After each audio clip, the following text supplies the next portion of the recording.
isn't it crazy that you will see an athlete that's probably top notch in their sport? I mean, from an athletic standpoint or a skill set standpoint, they are often the top of the top, right? Cream of the crop, they say. But mentally, they check out of games or check out of their sport because they just haven't been able to build the skill sets and competencies that are required to have their mental game on the same level as their athletic side of things and their skill set of the game, the physical side, right? Well, today we're talking to an expert here out of the Treasure Valley of Idaho who is going to be bringing a game-changing, groundbreaking event and experience to Idaho to help the athletes, the young athletes, with the mental side of the sport that they compete in. It's going to be huge. I want you guys to tune into this one and listen up closely. Take your notepads out. Take notes on this one because you're going to be listening to a professional in this realm who is going to help. He's trying to help out all these athletes really level up on the mental side of things. Things that you'll understand once you start hearing him talk about it. You'll understand why that's going to be so impactful for these athletes. You're going to hear about an event that's coming up. It's a camp that's going to be coming up here locally in the month of July. So stay tuned, take notes. You don't want to miss this episode of the Game Time Guru. So, what time is it? Game time!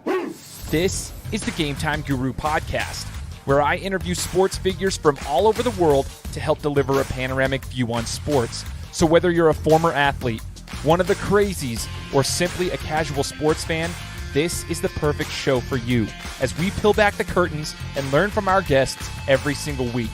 I'm your host, Shane Larson, and I'm helping you see sports through a different lens.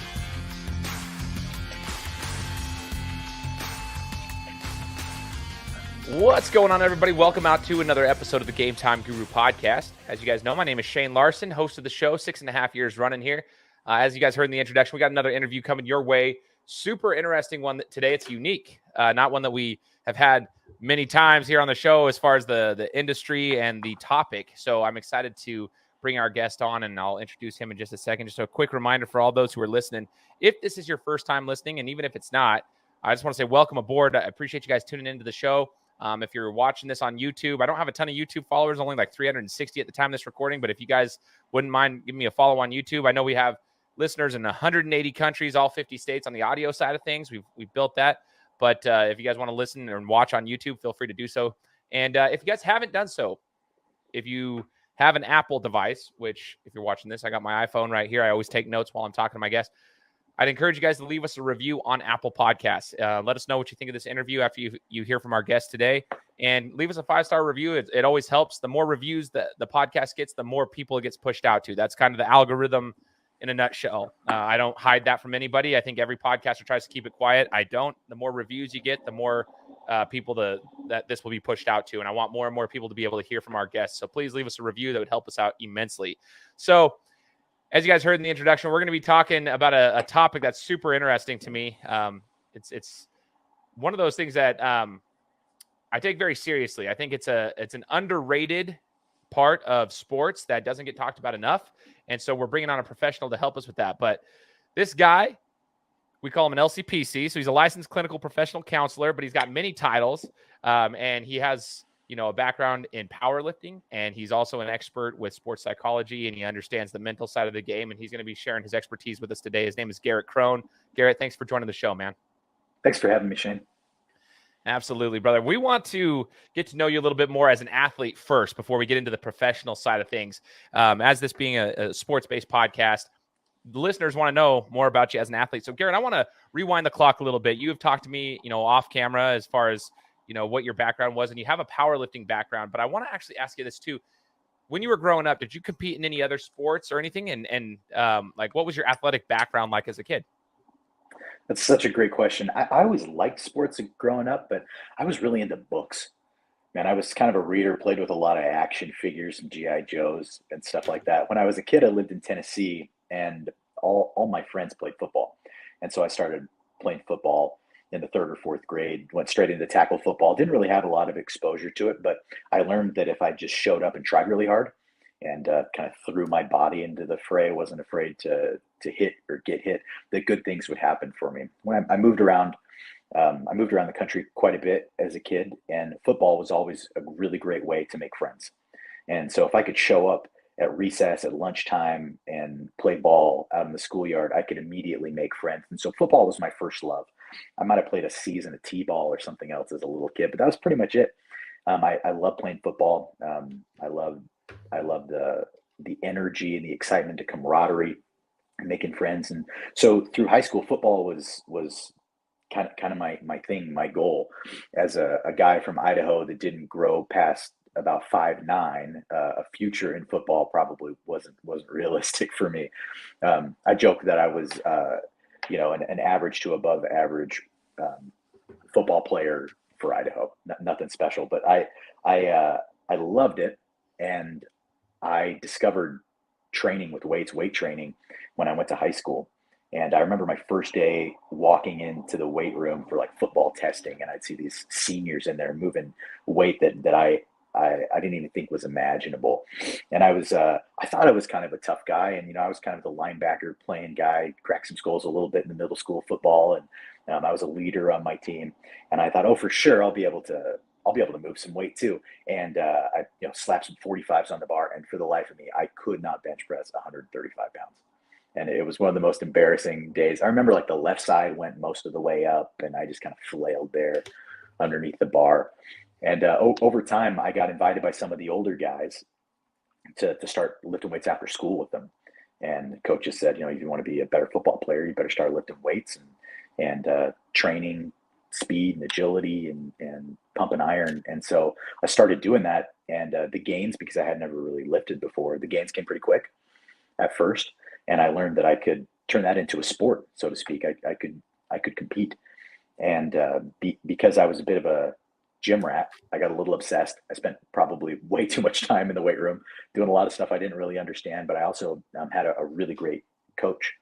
I had a coach in Steve Rayborn that was one of the coaches for Team USA powerlifting. And he was such a powerful mentor to help me get to know the older guys that had been competing for a while, and also kind of bully me into competing myself, which was really great. And so right from the beginning, I was able to compete in a state tournament and qualify for a national tournament and go and win some medals. And over time, just kind of kept lifting, kept playing football, and just kind of kept grinding in the weight room, and was able to win some team and individual state championships and some regional championships and achieve All-American status. And I took it took it as far as a regular guy lifting weights in high school and a little bit into college would reasonably take that. I was lucky to be surrounded by some world champions and some people that set some world records of weights that seemed totally impossible.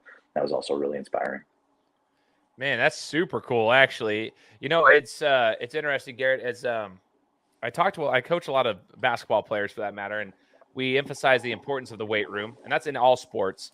The weight room, I feel like the weight room, they hear it all the time, but it's not until they actually start doing it consistently and they see those gains that you were talking about, and they realize how it can actually impact them on the field or on the court or wherever it is into their sport, that they don't understand the importance of it. Once they see that, though, that's where the confidence for an athlete really begins to grow. I'm curious, I know the powerlifting was your main focus. It kind of focused that way as it shifted towards that sport, but do you have anything specifically that you could say that you implemented from your weightlifting onto the football field, so to speak? Absolutely. Just getting bigger, faster, stronger. The confidence to be, a 16, 17-year-old kid that can squat 500 pounds plus stepping onto the football field. It brings with it some confidence that you can take on the world. And spending so much time grinding and suffering in a weight room, usually with your buddies, that sense of camaraderie and that kind of can-do attitude that comes from that, learning that you can achieve things that maybe you didn't think were possible on a regular basis, absolutely translates to the field. That's super cool. I'm glad you said that. I'm going to encourage everybody, as I do here while I'm talking to my guests, I have my phone with me. If you guys are listening to this on a mobile device, which most likely you probably are, take your notepad out. There's a notepad app. Just take some notes from what Garrett's saying here. You can rewind things that he says because that's super important. For the guys that I've coached, that's so awesome you said that. I have seen so many athletes in today's world, their confidence builds when they hit the weights. I've seen an athlete from their sophomore year to their junior year over the course of 8 to 12 months completely transformed just by hitting the weight room. They might not be as skilled as somebody else that is like the same age, but I've seen them completely pass them up as far as their ability to either stay on the court or stay on the field because of the way that they've gained confidence, their strength, their agility, everything. That's the importance of the weight room. It can really take an underskilled individual and completely put them up there because it builds so much confidence and as well as like obviously physical and mental strength. Now, as far as your powerlifting, what lifts when you go to competitions? You're talking about state championships, national tournaments. For powerlifters, what are the lifts that they are watching for? Like, what are you training for? It's not like a bodybuilding competition where you're trying to get symmetrical between all these stuff. You're just going for strength and trying to get the heaviest weight up there. But what lifts are you guys trying to, I guess, get during your competitions? What do you guys accounted for? Yeah, squat, bench press, and deadlift. It's kind of the three key lifts. You know, the grueling, big dynamic lifts. It's not Olympic lifts like you'd see clean and jerk like you'd see on TV during the Olympics. You know, it's kind of those old school weight room meathead movements. You know, a deadlift, a king of the lifts, a real heavy, deep back squat, and a bench press that you're not bouncing off your chest. You know, with three judges surrounding you, and they're judging various things. So you know, a weight room max is not the same as a competition max. Where there's judges and sometimes a crowd and commands to take the bar off the rack and start your lift. And if it's a bench press, you're going to be told when to press, bringing it down to your chest, being told by a judge when to press, and then also being told when to rack it. And so it takes a lot of the ego out of it. You know, you can't half squat, you can't hitch a deadlift, you can't bounce the bar off your chest after barely touching it with your butt up in the air on a bench press. You have to really put in the work so that you can do the weight. And it's kind of one of those things where anybody can say that they squat or bench press or whatever it is. You know, when you see them in the gym or they're talking about their exploits working out at the Anytime Fitness or whatever it is. But when there's judges there and they're critiquing, and they're oftentimes really really strict and kind of hardcore, it kind of is what it is. So interesting, man. So those three main lifts in high school, we had 4 lifts that the football team and everybody would like. Pretty much, football team was the ones who were paying attention to it, but every athlete was trying to kind of make it. It was called the 1,200-pound club, but they were doing it through bench, squat, power cleans, and deadlifts. They included the power cleans in there, not clean and press, but just power cleans as a whole. But I think we did the same. Did you? Okay, so I was going to ask you, like, you were probably in the 1,500-pound club or more, weren't you? You're probably one of those guys that was just like doing everything. I think that with the coaching and the camaraderie and the time that some of us really put into it, the numbers got to a place that maybe weren't super typical for most high schoolers. And when you're treating lifting heavy weights like a sport, you get an opportunity to get those numbers up a lot higher. Yeah, I mean we had young ladies on our team that were national and world champions, some that I'm still friends with today, that were squatting well over 500 pounds. God dang, dude. Look at the humility though. Like, oh yeah, that was just not, you won't even give a number. You'll just say, hey, it wasn't typical of an average high school kid. Like, that's so awesome, man. It's super cool. I have a lot of respect for those who can put weight on a bar that's on your back and squat it. That's actually very intimidating to do that. So I will ask you this: when you're training, so someone, Garrett, who is going in for a competition like this and is competing at a high level like you were, how do you train for powerlifting competitions? Are you training one lift per day? Do you do auxiliary lifts like you'll see a lot of bodybuilders do? Or how does that training kind of consist? And I guess to that point, could you talk about the recovery process as well when you're trying to do powerlifting? Man, I think it's really dependent on the athlete and their coaching. I was really fortunate back in the day to have great coaching. And so I had a workout waiting for me 4 or 5 days a week that was up on a board with percentages and a rep count. And I could just take a look at my goal PR and calculate the percentages were all there for me. So I didn't have to do any math, just sort of a chart. And I could figure out exactly how much weight I should be pushing for how many, for a required number of reps based on what week in the training cycle that I was. So if I was 12 weeks out, I'd be lifting heavier weights and maybe in that 12 to 15 range, just starting to build some of that muscular endurance and there's lots of auxiliary lifts and sometimes some stuff that looks a little weird, like doing board presses for a bench press, putting maybe some 2x4s on your chest, working on the lockout phase, deadlifting off of a rack or off of plates, working on different parts of the lift. And some of those auxiliary exercises too are really, really important. That maybe not as important sometimes in the training as the big three, but they all come together and help. In terms of recovery, boy, that's something that we didn't talk about a lot back then. I think that when you're, 16, 17, 18, 19 years old, you feel pretty invincible. You might feel sore, but it's just like kind of part of the deal. I was fortunate to have a freezer full of elk meat all the time. And so for the most part, you lift heavy, consume as much protein as you could, and just kind of try to take care of yourself. Yeah, that the science of recovery wasn't anything that I had in mind as a teenage powerlifter. I was more concerned with just kind of being a meathead, smashing weight and eating protein. I love it though. Hey, at least you got your protein in. That's a big concept right there. That's right. So here's one other thing, and this can be applicable to all athletes, and that's why I want to ask this question.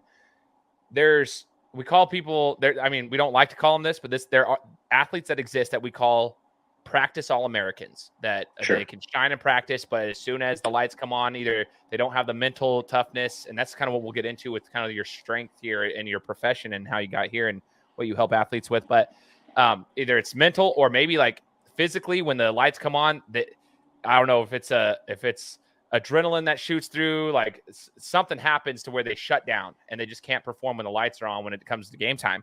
Well, for power lifters, did you ever experience something of that nature where you felt like you had this awesome training cycle for 12 weeks and then you go into a competition and you just don't feel like it's there? And if that's the case, like how do you guys prepare to like be 100% come competition day? I was fortunate that performance anxiety wasn't something I experienced a lot in my life. I'm not a person.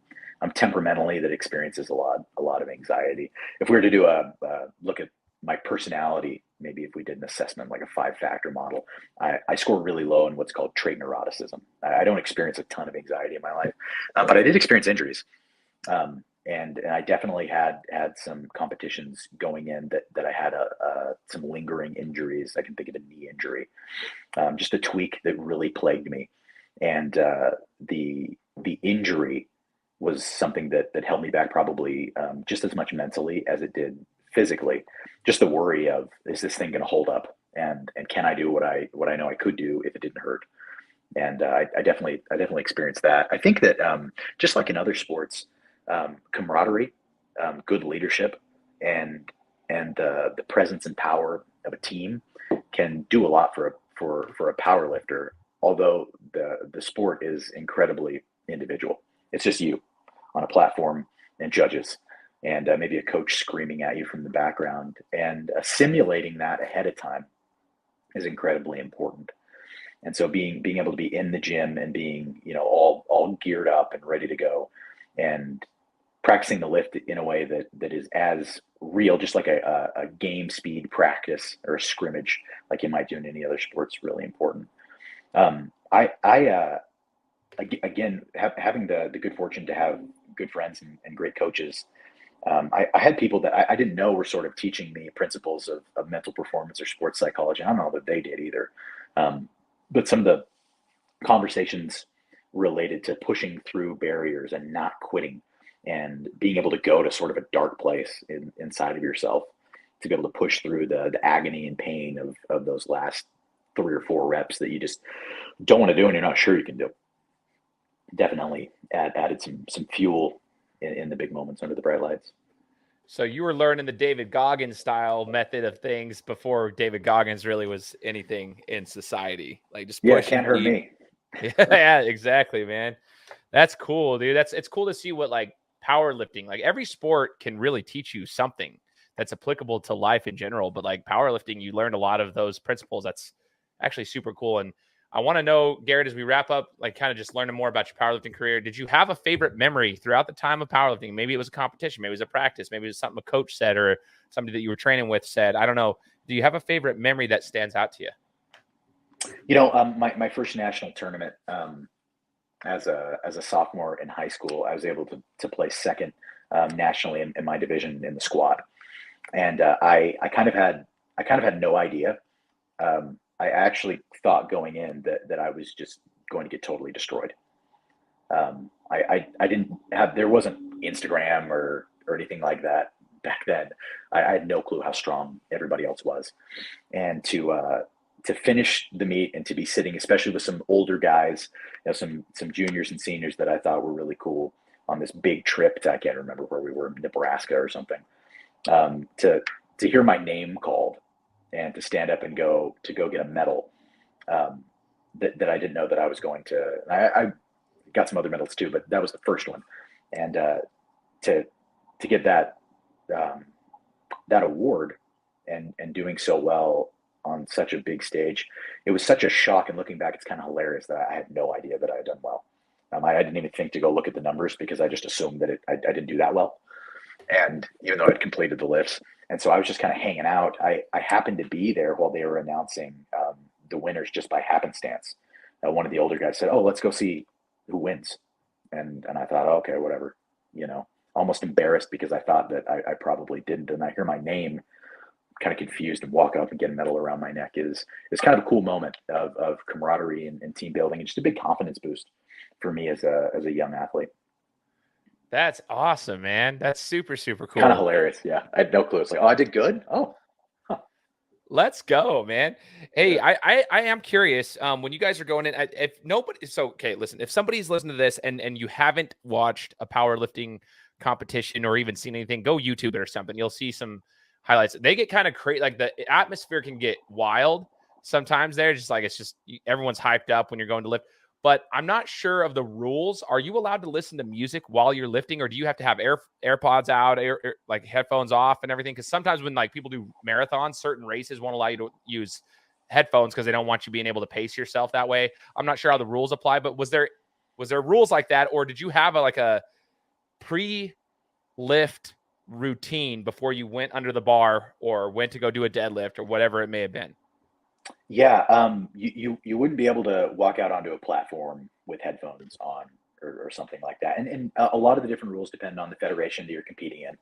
Right. It's not like the NFL where it's just kind of one football league. There's all kinds of different rules. So, for example, if you have wrist straps on, we would always have to make sure we took the little elastic ring off of our thumbs, because you weren't allowed to have the little, even though it does nothing for you. When you're deadlifting, you'd have to have some sort of protective, something like tall socks over your shins, because the bar cuts up people's shins and they don't want blood all over the bar. Ahead of lifting heavy weights, it was so rushed that it's like you got just like a couple minutes to get out on the platform, and whether you're getting your knees wrapped or trying to get that belt on as tight as possible, you're warming up in the back and just kind of waiting for your turn. My strategy was always just to try to stay really calm and not move much after I warmed up until I had to. That I didn't want to expend any energy until I was ready to go, so that I could go up focused. And I wasn't a big slap myself in the face, scream kind of guy. That really works for some people. And getting real excited on the football field was definitely something for me. But lifting, there was so much technique that I had to be so precise that probably wouldn't have gone as well for me. And so just trying to kind of stay as still and calm as possible, even though there's chaos happening around me, and just kind of remembering my cues and stepping out to compete. I like that, man. The reason I asked that question is everybody's so different, and we had talked about it off camera. Like I knew an individual who competed. He's a really good power lifter. I worked with him for a couple of years over at my old job. And it always seemed like he was kind of that same, what you're explaining right there. He was just kind of quiet, but there were a lot of guys I'd see doing exactly what you said. They got the chalk and they're smacking it all over their heads, and they're just doing their thing, shaking their heads, and they're screaming, and that's fine. They'd hype themselves up. But then you'd see guys like yourself probably like come right out there and just, boom, done. All right, go. Let's go to work. I just think it's interesting how everybody has their own rituals and routines. I have my own thing too. I always used to say this, and this is the first time someone's ever heard me talk about it, but when I was boxing, oddly enough, I love Bone Thugs and Harmony. That's one of my favorite like bands in the world. So people are like, dude, he's like listening to this crazy music. But before a match, before I'd ever go out and actually have a fight, I'd listen to Michael Jackson, and it was the same song over and over and over again. It was from Free Willy. It was a song from Free Willy. If anybody knows the song, Michael Jackson sings it, and I would listen to it on repeat, so it would calm my nerves. And then I'd go out there and I wouldn't have an adrenaline rush or anything. I'd just be calm and in my flow state. And that was it was a weird thing, but that's how I was able to get into my flow state. When I was training, totally different. I was always blasting like thug music and just having a good time getting hyped up. But when it was time to fight, I'd always, make sure I listen to some Michael Jackson from Free Willy. That's Let's awesome. go. That's awesome. So Garrett, as we transition into your profession now, I'm curious. You know, we talked about you're an LCPC, right? So we're going into the counseling world, the therapist world, the sports psychology world. Like, what got you to that? At what point in your life, whether it was your academic career or something, did you decide like, hey, this is something I want to pursue as a profession going into the counseling space? Was it something in the family that runs in the family, like doctors and stuff, or was it something it's the opposite of the family business. My dad that raised me, my adopted dad, he was a Green Beret, so he was a special forces operator, which is the opposite of a psychotherapist. You know, I love to tell this story, even though it's kind of embarrassing. That foreshadowed a bit of my profession in middle school. They were taking pictures at the end of the year for the superlatives in the yearbook, you know, like best smile or whatever. And I thought for sure, because of how the football season had gone, which we weren't very good, but I had a great season. I thought, oh man, I might be getting most athletic. They might have voted me most athletic. And I was definitely instead voted most helpful, which was really embarrassing. Let's say, of course, it was my buddy Chris that was he's possibly more athletic than I am. And I remember thinking, really? Me? I'm most helpful? I don't see myself as very helpful. As a young person, my life was a little strange. My parents divorced when I was quite young, and my mom remarried, and I was adopted. I had two half brothers, and then my mom struggled with addiction and mental illness and passed away when I was 10. Oh wow! And so then I was then raised by my dad, who adopted me, and a stepmother later, and I got a bunch more siblings, and I somewhere along the way I developed a real care for people. I didn't maybe except for maybe in 8th grade, I don't know. I don't know that I did a very good job showing that, but my heart just kind of hurt for people and their struggles, and some of that might have come a bit of a projection of my own. And then like a lot of young men where I'm from, I spent 2 years on a mission for my church in Africa, and it was an incredibly humbling experience living in Mozambique for 2 years. One of the poorest countries in the world. I got malaria and giardia and all the things. Oh, wow. And I learned something about myself, that I just really love people, and I want to be helpful. I don't want to have power over their lives. I don't want to tell people what to do, but I love being with people in the good moments and the hard. And I discovered that I had an ability to sit with people in the hard times and kind of keep it together. That I wasn't a person that experienced a lot of highs and lows that would maybe be dysregulating or kind of take me out of the game when I was with people in their hardest moments. And so in an academic career, I thought, as a teen, I thought for sure I would be an attorney. You know, I was pre-law, political science, and I kind of changed course and started studying psychology, which is an awful degree to get unless you want to get more degrees. And so then I did that. I kind of kept following. I met some really great mentors in the therapy space, and I just kind of kept going to school and jumped into private practice immediately, and that's where I am today, here in my office.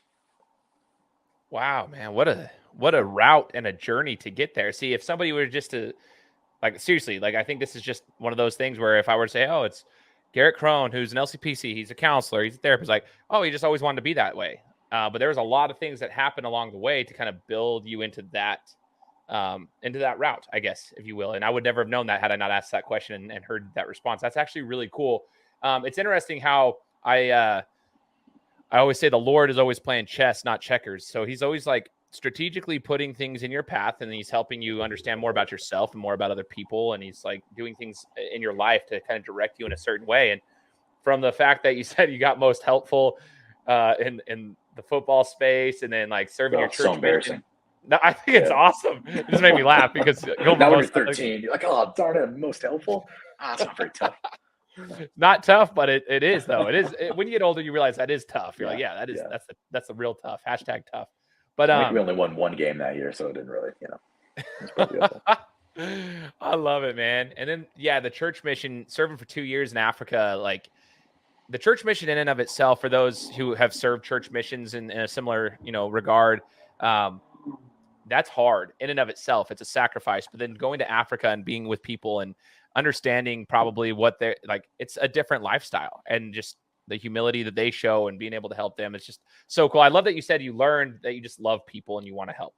That's awesome, because that's something that's missing in society today. I don't think that's not even a hidden thing anymore. Like, people just don't like people. Like, everybody, it's nearly vanished. It's a manifestation of people's pain, their woundedness, and there are a few things that are more powerful than connection and community, and people are absolutely starving for it, and sometimes starving to death for it. You're absolutely right, man, which is awesome that you're in this profession, though. Somebody like yourself is actually getting out there to help people. And so I want to ask you a little bit more. We're going to learn what you're doing on the athletic side of things as well. But first, Garrett, if somebody wants to come, and they're not even athletes, if somebody wants to come and take advantage of your services, and maybe they're starving for connection, they're starving for something, they hear this and they're like, you know what, I want to talk to Garrett.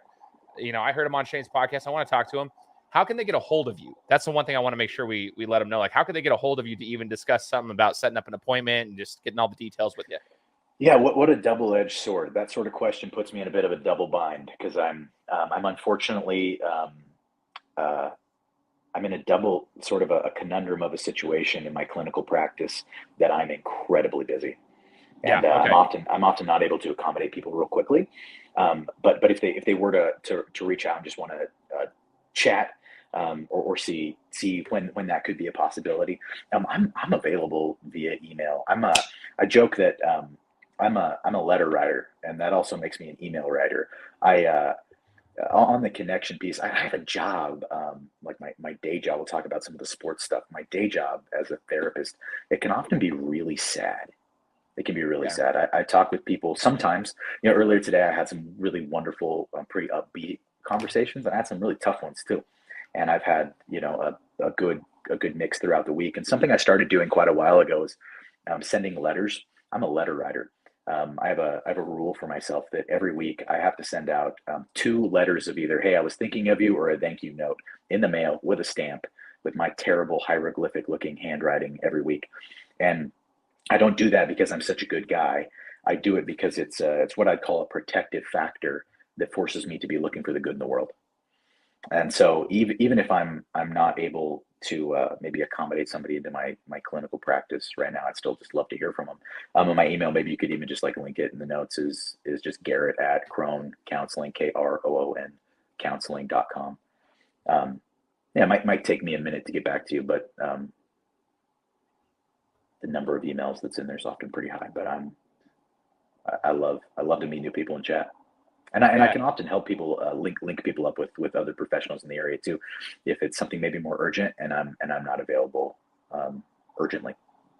For sure. Hey, well, I mean, what a crazy problem to have though. Like, you're busy enough. That means that people respect you enough to like utilize your services and chat with you. It's actually a really cool thing. Speaks to your credibility and professionalism. But I'll put the email here in the description if anybody wants to, maybe reach out to Garrett, and you guys can start the conversation there.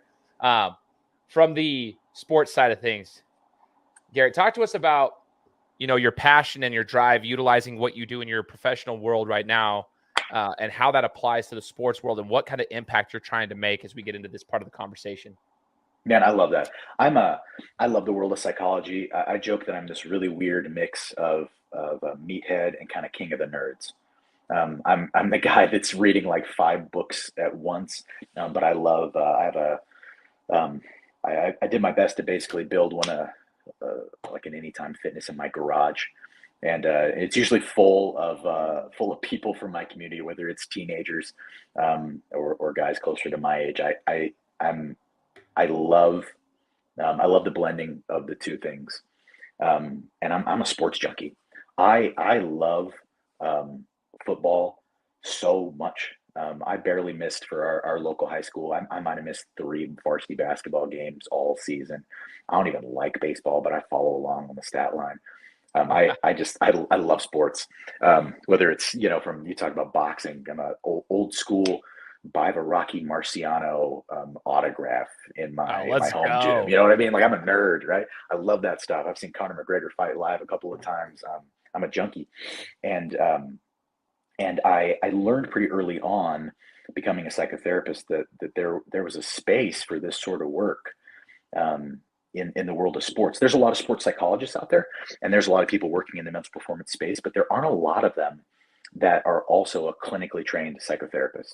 There aren't a lot of people in that space with the graduate training that know clinically, with evidence-based practices and hundreds and hundreds and hundreds of hours in a seat with clients depressed, treating things like depression and anxiety and a host of other things.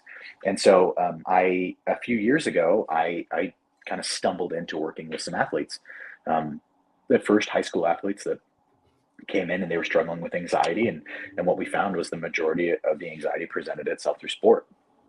And we started working on that, and their performance on the field or on the court or whatever it was started to increase, and their life satisfaction went up too. Their levels of more generalized anxiety went down, and we were able to use sports as a vehicle for that. Since then, teaming up with a good friend of mine, I was able to get a grant and launch a grant-funded program focusing on mental performance and sports psychology, working with mostly Nampa-based teams and athletes. So we were able to provide some services there to teams, working with some coaches to help level up their internal mental game, and then to improve performance on the field of play. But also, as a really powerful secondary or ancillary benefit to that, also was improving mental health outcomes. And I love that working on the psychological side, the mental performance side in sports, the data reflects clearly that those young people are going to be less likely to show up in my office needing significant clinical intervention from somebody like me, if they're developing skills and competencies outside of a therapeutic environment, that they can learn a lot of the same skills on the field or on the court with somebody like me, or with a coach or whoever it is. And those will play a part in their day-to-day living as well. And that doesn't mean that hard things won't happen, and that just because you're an athlete, you don't need to talk with a counselor. I'm not saying anything close to that. But there are some competencies and some skills that translate really directly. And so since then, working on the grant funded side of things, that was a lot of fun. And I've been able to just kind of one-on-one work, work with a ton of athletes from pros making impossible amounts of money in their sport, that are trying to learn how to recover from getting beat deep, or trying to being able to come back from missing a shot or dropping a pass, or their general approach to athletics and to the high stakes space that they operate, whether that also be maybe like draft preparation or getting ready for pro days and interviews, all the way down to middle schoolers going to playing 8th grade B team basketball. And what's fascinating for me is you take millionaire athlete, and you take 8th grade basketball player. At the end of the day, a lot of the transmitted skills are incredibly similar. Oh yeah. Wow. Yes. That's all these things. I was taking notes here. So cool what you're doing, because I think all the athletes and any parent or a coach that's listening to this who has an athlete that they're in touch with right now, like even coaches themselves, like there's anxieties and such. But one of the things you mentioned it 2 or 3 times, was like, you're training these athletes, you're helping work with them, and the competencies and skill sets that they're learning can be applied to their regular lives too. So you're seeing their everyday like anxiety start to kind of dwindle a little bit too, just because they're learning it. And here's the thing. I can't say names specifically, but I have coached players specifically that their anxiety in life is attributed to basketball. Okay. So, and some people would say, well, why don't you just quit playing basketball if it's going to make you so anxious outside of, but basketball is also their vehicle to get away from life. So they run into this like issue where that's their passion and their drive, but it does put so much pressure on them that it dominoes into the rest of their lives, such as school and family work and stuff. So they don't want to give it up. They want to learn how to fight through that. And so that's where I could see like somebody like yourself helping them in that field, because then it also dominoes in a good way. That way it's a snowball effect. I want to know, Garrett, from what you've experienced with the high level athletes all the way down, like you said, 8th grade basketball players, whomever, what are some of the things that you have taught them about this though? Because it's easy for us to say, oh yeah, the mental side of things, just be confident. Okay, well, how do you actually do that? So without giving away the house for free, maybe explain maybe one or two things that you've been able to talk about. Like what's something that you've helped athletes do to gain confidence or to lessen their anxiety for like their performance anxiety. So people can just say like, oh, well, he's not just telling us to do it. He's actually giving us things that we can implement and do. I love that. I think that oftentimes athletes, especially teen athletes, they are told, just be confident, have more swagger, do better. Don't be nervous. It's just a game. Oftentimes people are not treating it, the people around them are not treating it like it is just a game. And the thousands of dollars that their family might be pumping into training and clubs, it is not just a game. Oftentimes there's a whole lot more riding on these sports than the adults in their lives would realize. And I think about just some of these the common threads, and a lot of the common threads are anything, or a piece of the thread work there that is common is anything that we run away from that generates anxiety within us will only grow stronger. And something that I teach athletes is that if you're worried about something, so say basketball generates a lot of anxiety, well, I'll just quit basketball. It's like, great, your brain has just coded that basketball is dangerous. Your brain now believes that basketball is dangerous because it said run away, and you said, cool, all right, I'll do that. I'll run away from it. Hide. Don't try. Leave. And oftentimes coaches and parents feed that monster, and they say, yeah, just let's don't go to class, don't go to school because you're anxious. Stay home. Avoid because you're feeling anxiety. Now that doesn't mean that the anxiety isn't awful and that the feeling isn't very real, but the strategy of avoidance, giving up, and sometimes there's appropriate reasons to step away from something that's obviously true, but the avoidance and the hiding only makes that dragon grow larger and stronger. And so many times, whether it's an 8th grader or a pro, talking about the things, their limiting beliefs. What are the things that they have come to believe about themselves that are limiting their ability to engage in the world and in their sport? And where do those stories come from? Where does that perfectionism or that fear, that feeling within them, where does it come from? And why are we giving so much loyalty to it? Why are we so loyal to this story that's maybe a really old story? Oftentimes helping athletes separate their performance from the worth of their soul is a really important thing to do. And so from the tippy top, extreme elite athlete all the way down to younger athletes, and the youngest I'll work with is kind of that middle school range. That's the low end that I'll work with. Oftentimes there is a steep and deep entrenched connection between their performance, whether it is how many points they score or how fast they ran their 40 or what their vertical's at, how much they can bench press. Somehow that has become linked to their goodness as a human, whether they deserve space in life.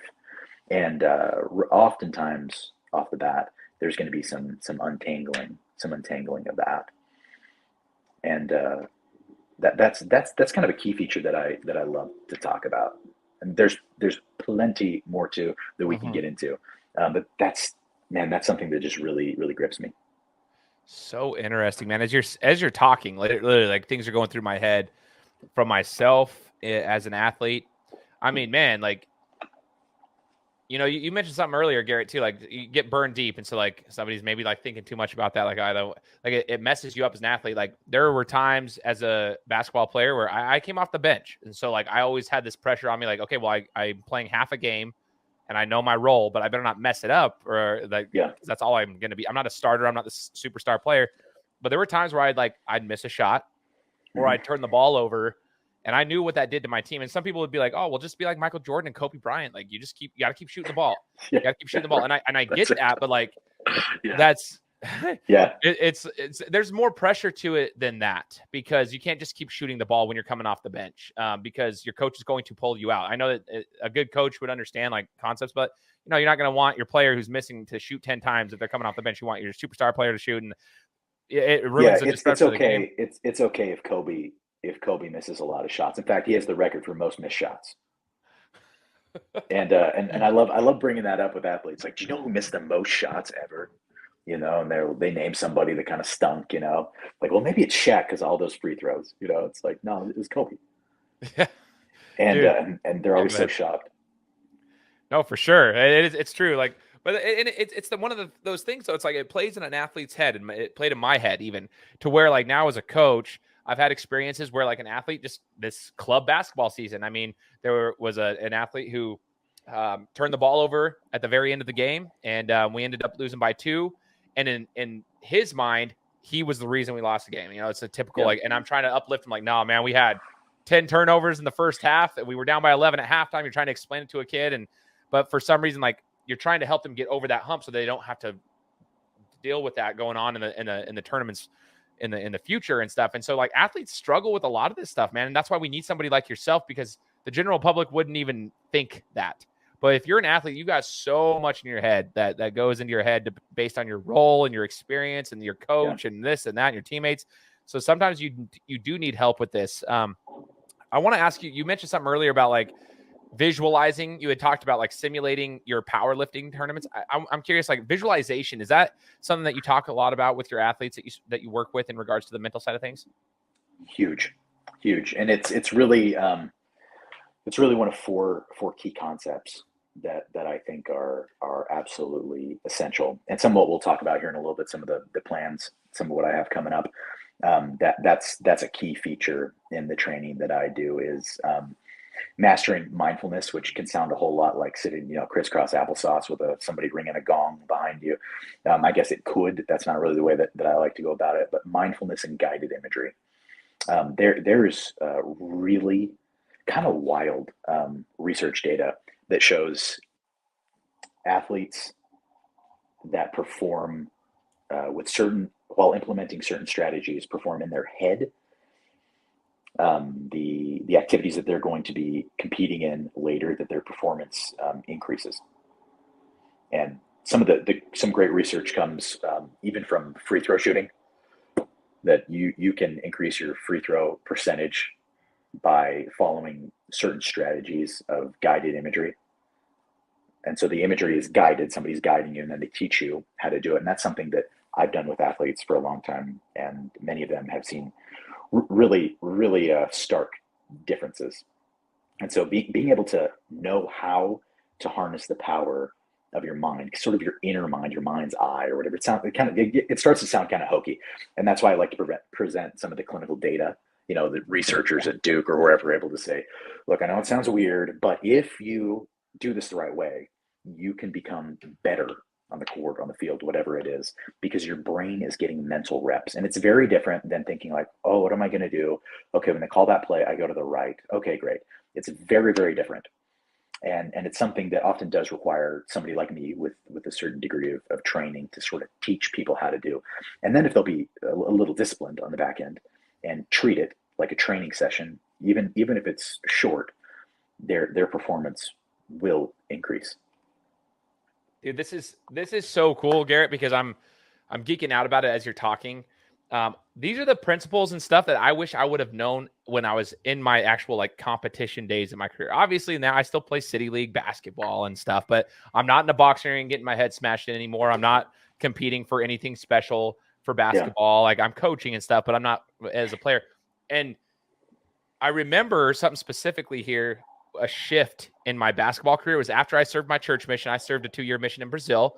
And then I came home when I was 21 years old and I completed that. And that was actually when I started to take off with my basketball athleticism. I started to I was more confident. I was stronger, bigger, stronger, faster. I was going to go play, college basketball at that time. Ended up getting married. Big mistake on my part on that one, but we won't go there. But anyway, that was that marriage ended and that wasn't a good thing. But anyway, I do remember though, at one point, I remember one time I was training and I started doing visualization. Like I stopped shooting the ball. I was doing shooting drills and I stopped shooting the ball, like hoping that I'd make it. I started shooting the ball, expecting that I'd make it. Like, I'm going to make this. And it shifted the way that I did any pre-training. When I'd go and I'd be driving to the gym, I'd be listening to, this sounds so, like you said, hokey. It sounds weird. I'd listen to meditation music and I'd be like, okay, I'm going to go through 500 shots today and I'm going to make 350 of those 500 shots. I'm going to make them. And I know exactly where I'm going to be when I make them. So when I got to the gym, I'd start shooting them. And I was like, I've already been here. I've been here in my mind. I know what I'm doing off the dribble. I know what I'm doing here. And so I know it's probably not even close to what you're doing to help these athletes, but in my head, I remember that's what shifted me from a confidence perspective, because then after that point, I've always been that way for the last 13 years, just always kind of I've visualized everything. And I wish I would have known those things and had somebody that was a professional that could have helped me with those things when I was younger. And was actually still in my athletic career as far as competition wise. So I know that sounds weird. People are gonna be like, Shane, wrap up your thoughts, man, because that took me a while to get that out there. But no, it's all good, man. It's all good. As you're talking, I'm everything's flying around in my head. I can see the wheels turning. I'm kind of a professional at noticing wheels turning. I can see that happen. Yeah, dude. That's awesome. I've been here before. Okay, so Garrett, talk to us about this. So you're talking about what you provide to athletes. I want to let the athletes know that you are here to help them. So we've got something coming up in July that you're going to be working with. That's specific to this community here in Idaho. So I want to share that with the audience right now, because we're going to sound clip it too and put it on social media and everything. But I want people to know what's coming down the pipeline next month in July. I'm planning to bring a groundbreaking, game-changing experience to athletes here in Idaho in the Treasure Valley. Our plan is to shake up and break up the paradigm that a lot of athletes have been using to approach sports. When Shane, when you and I were kids, we're about the same age. Nobody had an outside of school strength and conditioning coach. Very, very, very few kids. It was totally outside the box. There was a place here in the valley that provided amazing training, but it was it's hard to get there. For me being a Nampa to Meridian, I'm not driving my '76 F-150 to there and the ability to pay for it. There's just the one spot. The results the athletes got were incredible, but there was a lot of barriers to entry to that. Fast forward to today, and you're hard pressed to find a basketball player, a varsity level basketball player, that is not also playing club basketball, that isn't working out after school at Parisi or off the field or D1 or these other places. There's others that are fantastic. I walk in over at Metal Sports in Nampa, and I walk in and see these 8th graders in Parisi. They have an 8th grader over there that can dunk a tennis ball and squat 425. Right. These kids are making these incredible improvements over at a place like Metal Sports Parisi that just blow my mind. And it kind of seems like everybody's doing it. But when you and I were kids, I can imagine taking that proposition to my parents. Hey, I would like to go do this. And they're like, you work out all the time. What are you talking about? You go to varsity athletics, like a 0-hour workout class. You lift weights after school. What are you talking about? You're fine. And the mental game, mental performance training is the next frontier that in the coming years, many athletes now, when they have kids or whatever it is, they're going to be looking back just like you just said. And they're going to be saying, I wish I had access to that.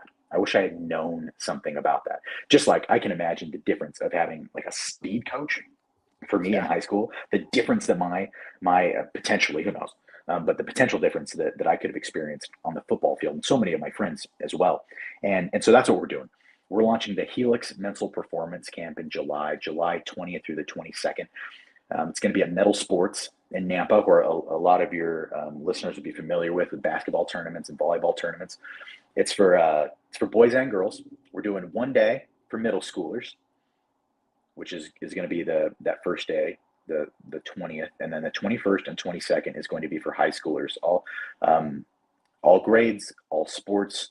We're bringing a holistic approach. In the future, there'll probably be more sports specific approaches, but we hope that we can get the athletes to into this group setting to build some powerful competencies in 4 specific areas, but with some really great coaching. I'm going to be there coaching.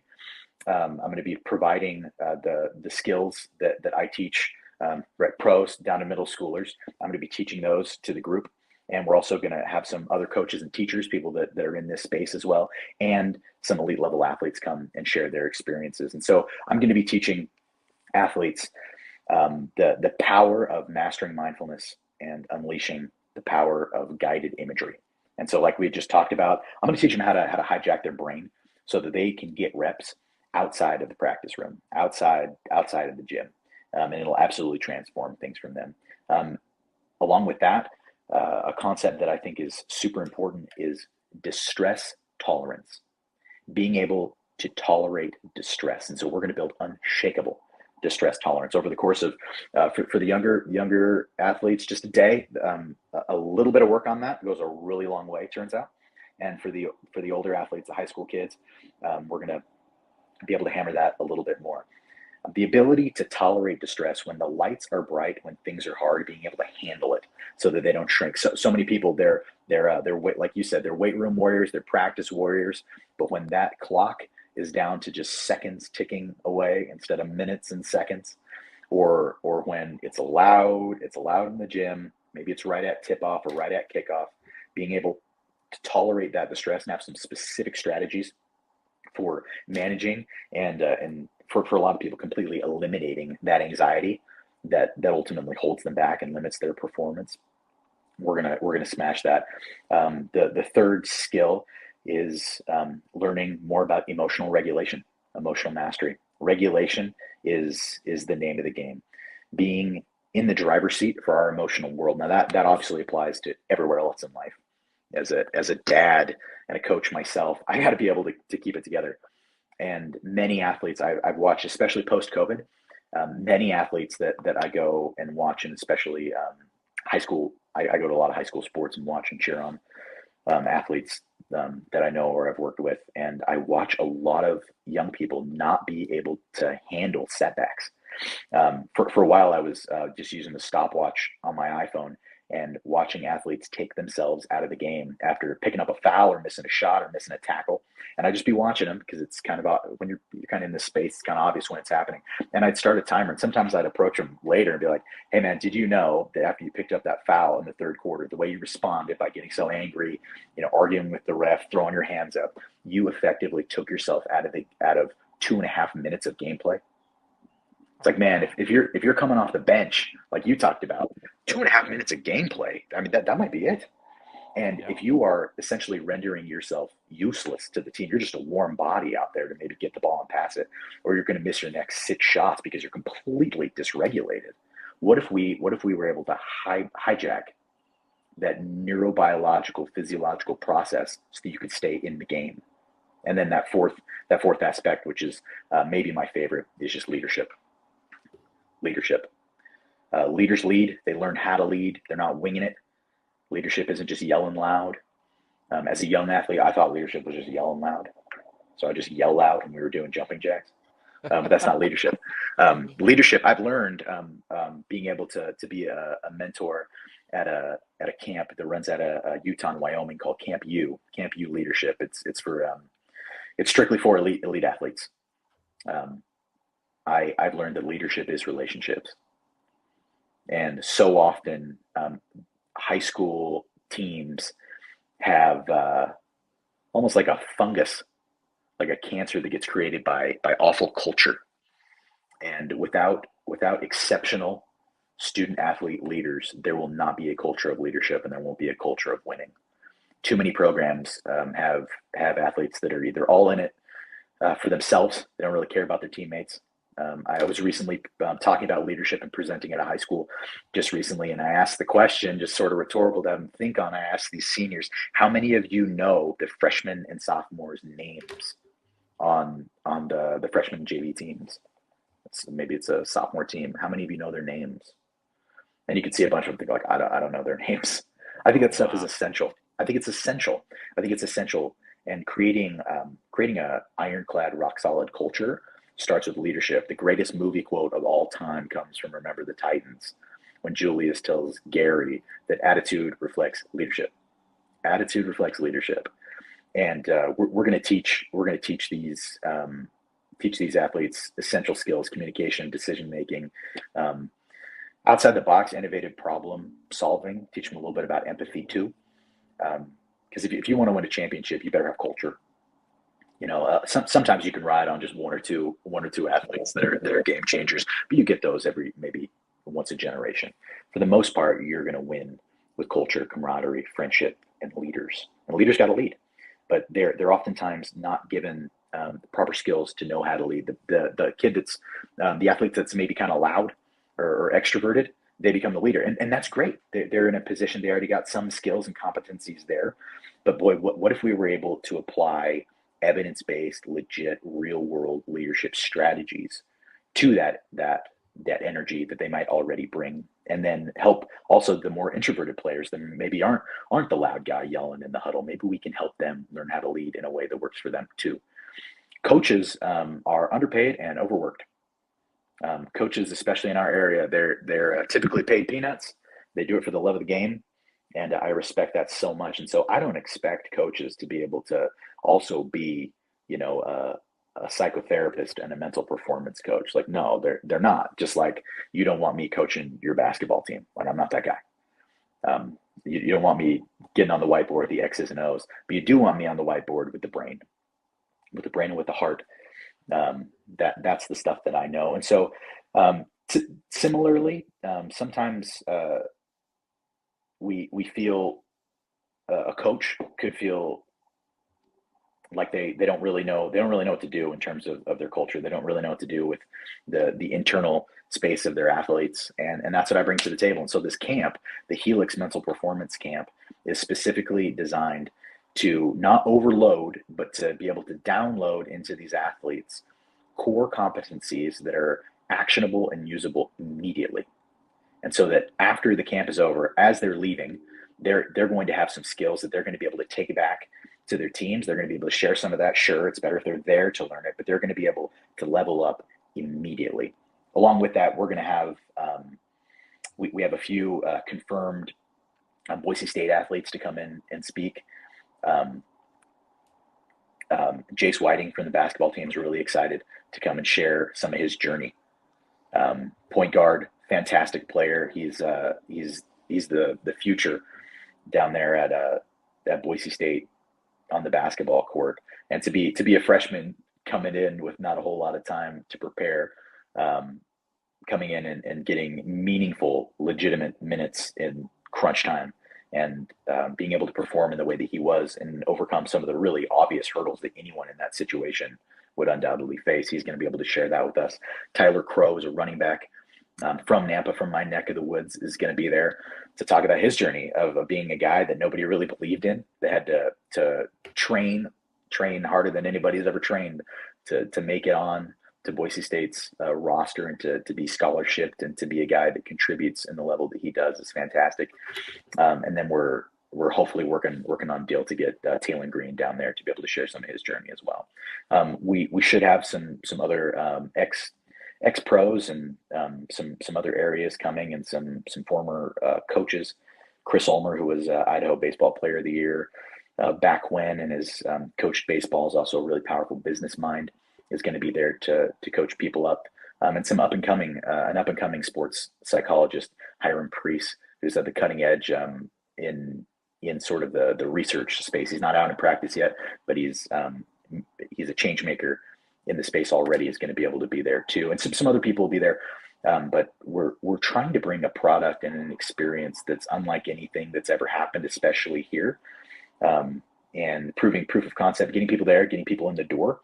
From there, in the future, we'll be able to expand that and include people like you, Shane, to be able to come in and share hard-fought, hard-earned wisdom with these athletes. This How's that? is So awesome, man. Like, I'm like so stoked. And I hope everybody who's listening to this right now is feeling the same exact way. Like, this is baller. So how do we sign up? How does somebody sign up? They're like, hey, we got to get there. How does somebody sign up for this and get registered for your guys' camp? Yeah, Helix MP. MP stands for mental performance. HelixMP.com. That'll take you to the website. You'll learn a little bit about me, see some of the people that are coming, learn a little bit about the camp, why I'm doing it, um, dates and times, some contact. HelixMP.com. That's the greatest place to sign up. Click on the button, sign up today. Um, in terms of cost, we wanted to make the cost reasonable, but also pay for the time of all these experts that are coming in. Yeah. Nobody is involved in this camp to try to make $1 million. We didn't set the prices that high. So really for the cost of like 2 meetings with me, if you're on the high school side, you're going to get the input and training from all those different people, including me, including my time and my contact, so that you'll be able to keep in touch. And when there is an issue or question that pops up, we're going to make best friends. And that's something I kind of can't help but do with people. Is we're going to make best friends and create a community and a culture of not just smashing weights and running fast. Man, in today's world, everybody is big, strong, and fast. You see it with the amount of people coming out of the Treasure Valley that are signing letters of intent every year. It's absolutely through the roof. Everybody's bigger, faster, stronger. But the place that we have been neglecting, and not because anybody chose to neglect it, the services just haven't really been available. The place that's been neglected is the mental game. And I think that's the next and maybe final frontier of this athletic game. And we're going to change some things if people show up and buy in and participate. Oh, man. We're going to get the word out there for you. I'd encourage everybody who's listening to this, too. I put this in the description of the podcast, helixmp.com. Make sure to check it out. Get registered. Get the word out. If you guys know about this, get the word out. Share it. A simple share on social media is huge. Like, it goes a long way. So help us. Like, don't be too proud to, like, throw something out there. I think this is huge. Everything you said there, Garrett, and I think anybody who's listening can attest to this, is like distress tolerance, emotional regulation. There are so I'm just going through my head right now, even as a coach, just like thinking about players on my team, one in particular. I mean, there's times, you get a little shoulder from the other guy. So you spend 3 possessions in a game going back and forth, just like shoving them and hoping the ref doesn't see it. Then when the ref does call a foul, then you get a technical because you start barking at the ref. Yeah. It's like, dude, took yourself out of the game for 3 possessions and it cost us X amount of points. Like, and then it's like, we need you in the game because of your talent. Let's get you, be able to like figure that side of the things out. And if you can just calm yourself, then things are good. And I will say this, if anybody wants to like apply this to a professional athlete, I'm not the biggest Jimmy Butler fan. I've always stated that. Like, I respect him as an athlete for sure. But one of the things I really respect about his game is not his physical talent. It's actually his ability to regulate his emotions. If you ever watch Jimmy Butler, he knows he's not the best shooter in the world, but he will, if he makes or misses it, he's neutral with all of his, like, he never complains about a foul call ever. If he misses a shot or a teammate misses a shot, he just goes. He goes back on defense and he just plays the game. You'll never really see him go too high or too low. He stays pretty neutral. And I think that's a big reason why Jimmy Butler, who has had this up and coming, he's worked his way into being a pretty much a superstar in the NBA at this point, into the NBA finals for the second time. He's worked his way there. And the reason for that is because of his ability to like keep his emotions in check while he also competes on the physical side of things at a high level. And I think that's just something, if you want to say like a real life application of these types of things. I mean, obviously leadership, he doesn't get to all of the things that Garrett just said. I'm sure Jimmy Butler has applied all of that into his game. So I'm just going to tell you guys, this is going to be huge. I appreciate you sharing it, Garrett, and sharing your expertise with us today on the show. And Shane, I'd just add, if you put my email in the description on this as well, the podcast and the video, reach out to me. I'm a regular human that loves human. I'm an extrovert. I'm a 10 out of 10 extrovert. If you have questions especially about the camp, the Helix Mental Performance Camp, email me. I don't want a lack of information or confusion of like, oh, what do I do? Email me. I'll call you. I'll have a member of our team call you, and we can walk you through it. If there are other limiting factors for your athletes. Maybe cost is an issue, maybe travel is an issue, something like that. Reach out to me and let's figure this out. We want to provide a service to as many athletes as possible, get people in the door so that they can see the power of what we're able to provide. It's not the Helix Mental Performance Camp. Like it's not therapy. It's not group therapy. It's not come in and lay down on a couch and tell me about your dreams. It's nothing like this. This is going to be an environment that is certainly part educational, but it's going to be clearly an athletic environment. We're going to be at Metal Sports in Nampa. We're going to be, in gyms. There's going to be activities where we're going to be applying some of what we're learning in real time and watching what our mind can do, and not in any sort of hokey way, in a very scientific, evidence-based sort of way. We're gonna have a ton of fun. And again, I just want to tell people, like, this isn't group therapy. This isn't, you're not coming in with a whole bunch of other athletes to dig up dirt and talk about that kind of stuff. If that's something that needs to happen, like we can figure that out. But what this is leveling up the mental game to level up the totality of the game. Because everybody's big, everybody's strong, everybody's fast, everybody's playing club basketball, everybody's doing 7-on-7 tournaments, everybody's playing club volleyball, everybody's on the travel team for softball, everybody has got their individual hitting coach, soccer coach, travel team. Everybody's got that. What they don't have are the specific skills from an expert to take up here their mental game to the next level. And that is technically and literally what we can provide, in a way that just saying do better, be motivated is not going to work, because that's not skills based. It's like saying catch better, throw better, shoot better. That doesn't help. That doesn't work at all. And so what we're bringing is very different than any of that. And if there are barriers to entry, reach out to me. Send me an email. Let's chat. If you're confused or you need more information, reach out to me. I'm a real life human that loves to talk to people and loves to. We'll probably end up having dinner at my house or something afterwards. I don't know, but just reach out, and let's communicate and touch base. And then July 20th through the 22nd, that 20th first day for middle school only, and then the older kids 9th through 12th on those next 2 days, Friday, Saturday. And we're going to do our best to bring in the biggest names that we can to be able to share their journey and their application of skills, what they've learned from implementing skills like this, and some content experts. It'll be a few days that you won't regret, and will absolutely change things. Greatly appreciate your time, Garrett. I want to just say, as you stated right before you explained what the camp was, groundbreaking, game-changing and game-changing experience in Idaho. I absolutely think that's what's going to happen here. So I appreciate you sharing your story with us, Garrett. We're looking forward to getting this out there, and I'm looking forward to continuing our friendship and our relationship here as well. And yeah, I just appreciate you. And for all the listeners out there, again, if you guys enjoyed this, please leave us a review on Apple Podcasts. Make sure you're subscribed to the show so that you can, listen to the interviews that come every single week. And make sure you check this out. I've got the descriptions in the podcast. And again, we'll be coming to you next week with another interview. Take care. Guys, thanks so much for listening to another episode of my show. Now, if you could go and do me a favor, head over to iTunes, give me 5 stars, and leave me a review. It would be greatly appreciated. Thanks, guys. Appreciate your support.